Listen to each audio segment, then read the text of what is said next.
Hello बच्चों, आज हम लोग हिंदी फर्स्ट की बुक में संचार क्रांति पाठ का अभ्यास कार्य करेंगे।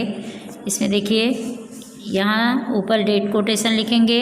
डेट 7/12/20 कोटेशन विद्यालय ज्ञान का मंदिर है। इसके बाद से देखिए काखंड, संचार का क्या अर्थ है? तो संचार का अर्थ है संदेश अथवा सूचना देना। प्राचीन काल में संदेश एक व्यक्ति से दूसरे व्यक्ति तक कैसे पहुँचाए जाते थे? घुड़सवारों के माध्यम से।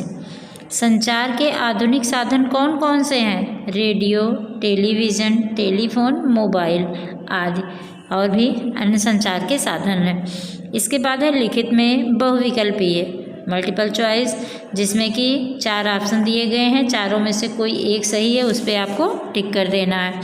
संचार का कौन सा साधन कार्यक्रमों को हमारे सामने साक्षात ले आता है?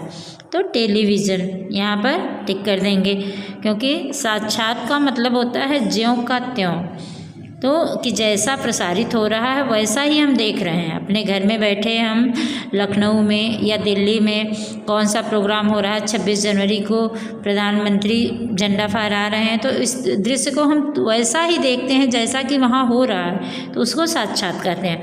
तो यह कौन ले आता है हमारे सामने? टेलीविज़न, इस पर टिक करेंगे। खाखंड, कुछ समय पहले तक कोई संदेश शीघ्रता से पहुंचाने में किस संचार साधन का प्रयोग किया जाता था? टेलीग्राम का। टेलीग्राम पे संदेश को लिखित रूप में तुरंत ही पहुंचा दिया जाता था। गाखंड, किस संचार साधन ने टेलीफोन को भी पीछे छोड़ दिया है? मोबाइल। तो मोबाइल पे टिक करेंगे, क्योंकि टेलीफोन से हम तभी बातें कर पाते थे कि जब हम घर पर रहते थे, लेकिन मोबाइल फ़ोन ऐसा है कि उसको हम अपने साथ लेकर कहीं भी जा सकते हैं, किसी भी समय बातें कर सकते हैं, तो इसलिए मोबाइल फ़ोन ने टेलीफोन को भी पीछे छोड़ दिया है।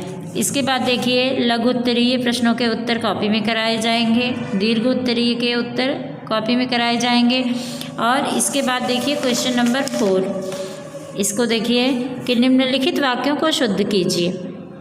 इसमें वाक्यों में कुछ अशुद्धियाँ हैं, उनको दूर करके फिर से लिखना है। तो उसने भगवान की पूजा की, ठीक है, तो ये आपका कथन सही है। इसमें दिया गया है शुद्ध करना, लेकिन इसमें कोई अशुद्धि नहीं, इसको आप ज्यों का त्यों उतार लेंगे। उसने भगवान की पूजा की।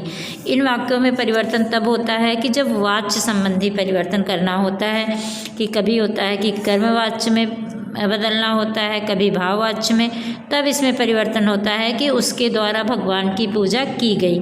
लेकिन यहाँ पर निर्देश दिया गया है शुद्ध करने के लिए, तो इसमें कोई अशुद्धि नहीं है, आप तुरंत वैसा ही उतार देंगे।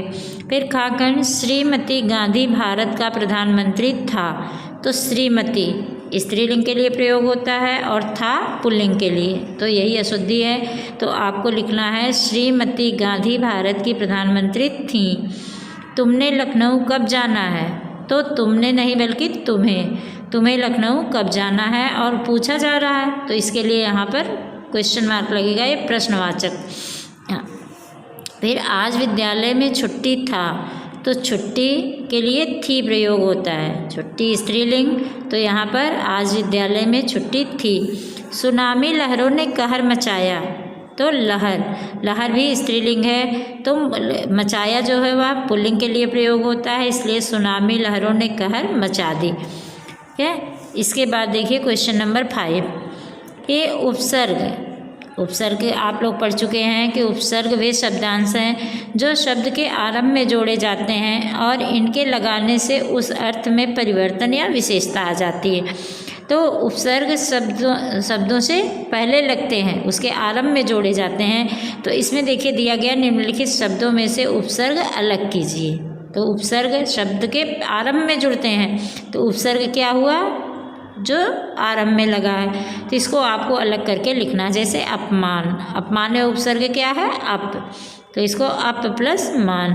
प्रबल, उपसर्ग हो गया और बल शब्द हो गया, तो यहाँ पर प्र प्लस बल। विजय, वी उपसर्ग है और जय शब्द है, तो वी प्लस जय। वियोग में वी उपसर्ग है, योग मूल शब्द है, तो वी प्लस योग। निर्जन, तो निर उपसर्ग है और जन मतलब मूल शब्द है, तो निर प्लस जन। फिर सुगम, तो सु उपसर्ग है और गम मूल शब्द है, तो सु प्लस गम, तो सुगम। तो इस तरह से जो है इसको आपने उपसर्ग अलग कर दिया और शब्दों को अलग कर दिया। इसी तरह अपनी बुक में neat and clean hand writing में ब्लू पेन से पूरी एक्सरसाइज फिल कर लेंगे। ओके।